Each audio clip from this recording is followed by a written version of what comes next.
pay a 4 million shillings fine or in default serve a 5-year jail term after the High Court found him guilty of plotting to defraud the Independent Electoral and Boundaries Commission IEBC 107 million shillings in 2012.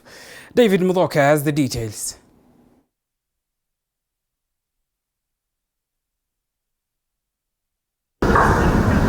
A day after the High Court found NYS graft suspect Ben Gethi, his relative Joyce McKenna and 3 former IEBC officials guilty of hatching a scheme to defraud the Independent Electoral and Boundaries Commission IEBC 107 million shillings, all 5 were on Tuesday separately sentenced by Milimani Anti-Corruption Chief Magistrate Lawrence Mugambi. First was Ben Gethi, who after being found guilty on Monday with 2 counts of forgery was today fined 4 million shillings or in default serve a 5-year jail term. His co-accused Joyce McKenna, a relative and a co-director at Solamac Technologies, was also slapped with a similar fine or in default spent 5 years behind bars.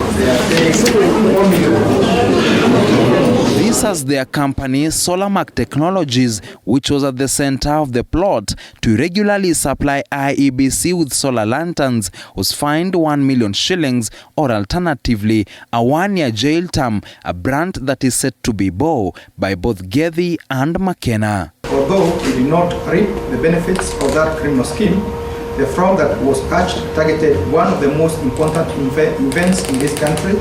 It involved interfering with a tender that related to supply of general election materials.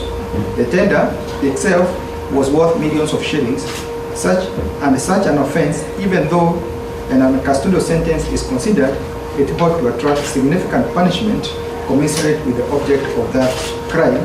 Meanwhile, 3 former IEBC officials, Gabriel Mutunga, Kennedy Ochai and Willie Gashanja, were separately sentenced after being found guilty of failing to safeguard the electoral body's procurement details. Mutunga, a former procurement manager and singled out as the plot's mastermind, was fined 2.8 million shillings or 3 years imprisonment. Ochai was slapped a 200 shillings fine or 1 year in jail. Gashanja was sentenced to 1 year in jail or pay a fine amounting to 800,000 shillings. This is an offense of careless failure to comply with the law relating to procurement, contrary to section 45, subsection 2, paragraph B, as read with section 48 of the Anti-Corruption and Economic Crimes Act, number 3 of 2003.